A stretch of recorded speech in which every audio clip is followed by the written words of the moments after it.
भी अगर आए, फ्लड लाइक सिचुएशन पैदा होती हैं और सारा श्रीनगर जो है वो पानी से भर जाता है।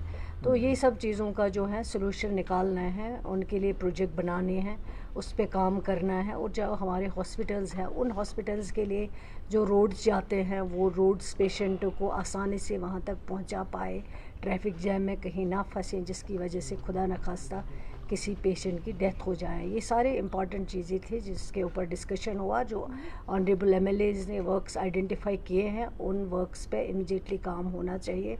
ऑलरेडी टेंडरिंग प्रोसेस जो है वो चल रहा है और कंप्लीट होकर उन प्रोजेक्ट्स पे जल्द से जल्द काम किया जाए। इसी तरह इसमें मेन जो है डंपिंग साइट के बारे में बात हुई। इसी तरह जो दूसरे इश्यूज़ जो पानी के यहाँ पे उठाए गए उन पे बात हुई, एजुकेशन सेक्टर पे बात हुई। तो सारे कुल मिला के जो है बहुत सक्सेसफुल मीटिंग रही, बहुत अच्छे डिस्कशंस रहे, बहुत इश्यूज़ यहाँ पे डिस्कस हुए हर एक डिपार्टमेंट के बारे में, एनिमल हस्बेंड्री हो, पीडीडी हो, पीएचई हो।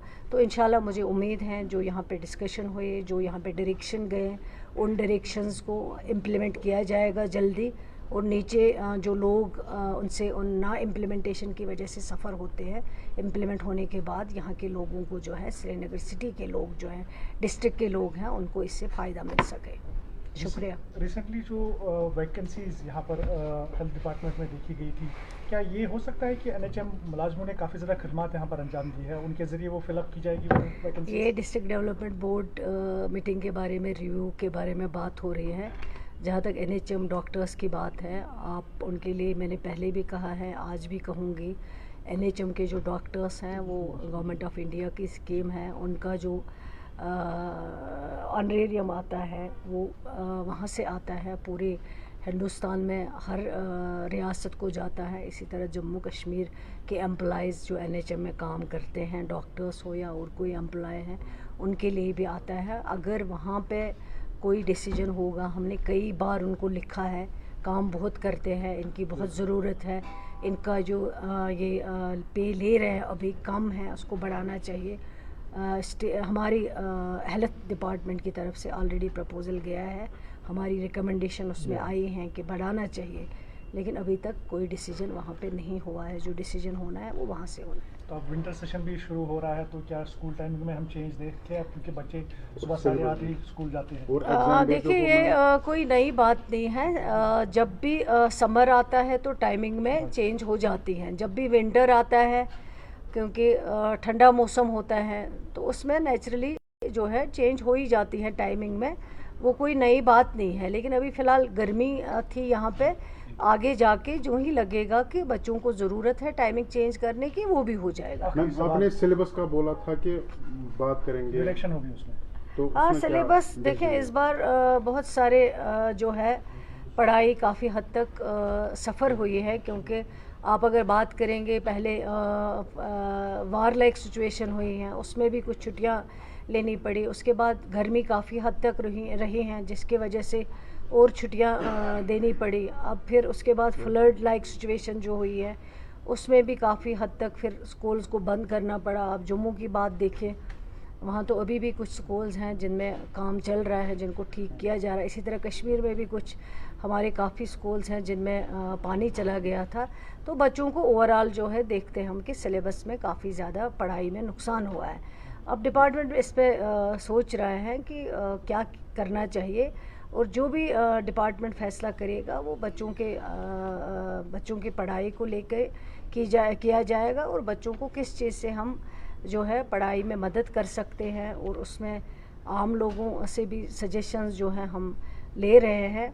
और फिर डिपार्टमेंट बैठेगा, उसमें कोई वाया मीडिया निकालेगा कोई ना कोई डिसीजन इंशाल्लाह जो है। 12th एग्जाम जो है वो ऑन टाइम ही होंगे? बिल्कुल, एग्ज़ाम सारे ऑन टाइम पे होंगे, क्योंकि पिछली बार हमने सेशन भी चेंज किया। वो हमारे पास एक बहुत बड़ा चैलेंज था कि टाइम पे होंगे एग्ज़ाम्स, टाइम पे बुक्स आएंगी, लेकिन अल्लाह का शुक्र है कि सारा कुछ टाइम पे हो गया। तो इस बार अब एक ये जो है सिस्टम एक ट्रैक पे आया हुआ है, बन गया है। तो इस बार जो एग्ज़ाम्स होंगे वो इंशाल्लाह सारे, चाहे वो बोर्ड के एग्ज़ाम्स हैं, चाहे वो जो बोर्ड के बगैर एग्ज़ाम्स हैं, वो सारे इंशाल्लाह टाइम पे होंगे। मैम, आखिरी सवाल मैम, परसों सीएम उमर साहब ने कहा कि अगर एनएचए हाईवे को मैनेज नहीं कर पाते तो आप हमारे हवाले कीजिए। वहीं पे उस पर महबूबा मुफ्ती का ये बयान आया कि आप अपनी जिम्मेदारियों से भाग नहीं सकते, उन्होंने उमर अब्दुल्ला कहा था। तो क्या करें? वो क्या करती थी जब यहाँ पे अगर स्पेशल पावर एक्ट की बात करें तो मुफ्ती साहब के होते हुए जब वो होम मिनिस्टर थे वो यहाँ पे लगाया गया। ये जब चीफ मिनिस्टर थी तो यहाँ 400 के करीब लोग जो है जिनकी आंखें चली गई, जो डिसेबल हो गए, तो उस वक्त वो कहती थी कि आर्मी मेरे कंट्रोल में नहीं है, ये दिल्ली के कंट्रोल में है। आज अगर उमर अब्दुल्ला साहब कोई जेन्युइन बात कर रहे हैं कि हाईवेज़ जो हैं वो स्टेट गवर्नमेंट की, यूटी गवर्नमेंट के अंडर नहीं है, उसको तो पीडीपी प्रेसिडेंट को मुखालफत बराए मुखालफत चाहिए। वो हर एक चीज़ के ऊपर क्रिटिसिज्म करती हैं। कोई चीज़ ऐसा बताइए जिसको इसने अप्रिशिएट किया होगा, जो इस सरकार ने इन 1 बरसों में जो अच्छा किया होगा। तभी उसकी प्रॉब्लम ये हो गई है, वो इतनी नेगेटिव है, तभी वो 28 से लेके 3 तक पहुंच गई है। और आगे मुझे लगता है कि वो 3 लेना भी उसके लिए मुश्किल होगा, क्योंकि वो कोई पॉजिटिव अप्रोच नहीं दिखाती हैं, लोगों के लिए बात करती। तो उसका क्या मसला है? अगर उमर अब्दुल्ला साहब ने कहा है कि हाईवेज़ जो है वो हमारे कंट्रोल में नहीं है, तो उसने अपनी बेटी को उसने अपनी बेटी को मेमोरेंडम लेके एलजी साहब के पास क्यों भेजा है? फिर अगर उमर अब्दुल्ला साहब ने गलत कहा था तो उसको मेमोरेंडम जो है उमर अब्दुल्ला साहब को देना चाहिए था कि ये जी आप करो, आपको करना चाहिए। वो उसकी हमेशा पॉलिटिक्स जो हैं वो बहुत गलत रही हैं, बहुत गलत तरीके से लोगों को धोखा देती आई हैं। पहले उसने गोली बोली की बात की है, फिर उसने दूध टॉफ़ी की बात की है, आज वो सरजान बरकाती के लिए बात कर रहे हैं। मुझे पहले बहुत अजीब लगता था कि जब वो चीफ मिनिस्टर थी, सरजान बरकाती को सारे जितने भी एफआईआर लगे, जो भी उसके फैमिली के ऊपर जुल्म हुए हैं, वो जुल्म इसी के दौरे इक़्तिदार में हुए हैं। यासीन मलिक साहब को इसी की बहन ने आइडेंटिफाई किया है, हाँ जी ये वो बंदा है जिसने मुझे किडनैप करवाया है। कहीं से वो कुछ बोलती हैं, कहीं से वो कुछ बोलती है, उसको पता भी नहीं होता है कि मुझे बोलना क्या चाहिए और मैं किस पे बात कर रही हूँ। मुझे बताइए, वो खुद क्यों एलजी साहब के पास जाती हैं, वहाँ से वो अपनी सिफारिशें लाती हैं, फलानी चीज़ चाहिए। अगर उसको पता है कि यहाँ पे गवर्नमेंट है, अगर उसको लगता है कि ये हदी इख्तियार में उमर अब्दुल्ला साहब के हैं जैसे वो बोल रही हैं, तो फिर उसको वहाँ आके मेमोरेंडम देना चाहिए।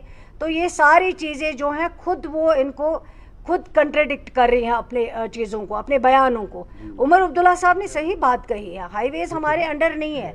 और हमारी जो फ्रूट इंडस्ट्री है, हम सबको दुख है कि फ्रूट इंडस्ट्री हमारी जो बैकबोन है जम्मू कश्मीर की, एक ही चीज़ है आपके पास, वो यहाँ पे हार्टिकल्चर सेक्टर है। और इस हार्टिकल्चर सेक्टर में कई बरसों से इतना नुकसान हुआ है, सिर्फ आज नहीं हो रहा नुकसान, कई बरसों से नुकसान हो रहा है। मैं कई बार उन लोगों से मिली जब हम सरकार में नहीं थे, और आज ये जब सरकार में हमेशा नहीं थी तो कभी नहीं जाके उनकी बात करती थी। आज ये बात करती हैं सिर्फ उमर अब्दुल्ला साहब को क्रिटिसिज्म करने के लिए, हमारी सरकार को क्रिटिसिज्म करने के लिए। मैम आखिर पे एक सवाल, अगर रुहुल्लाह साहब ने परसों शोपियान में प्रेस कॉन्फ्रेंस दी, उसमें उन्होंने कहा कि जिन्होंने लोगों ने जिन पे एतमाद किया, भरोसा किया, शायद वो इलेक्शन के प्रॉमिसेस भूल गए हैं, उनको चाहे वो आप जाग जाए। रुहुल्लाह साहब को भी आपको याद दिलाना चाहिए, उसको भी लोगों ने वोट दिया है, वो भी मेंबर पार्लियामेंट है, पार्टी की टिकट पे लड़ा हुआ है। अगर वो किसी और को कहता है कि आप बात नहीं कर पाए, तो उसको खुद क्या कर रहा है, वो उसको खुद बात करनी चाहिए एज मेंबर पार्लियामेंट। अगर उसको पार्टी ने कहीं पे भेजा है, उसको वहाँ जाके बात करनी चाहिए।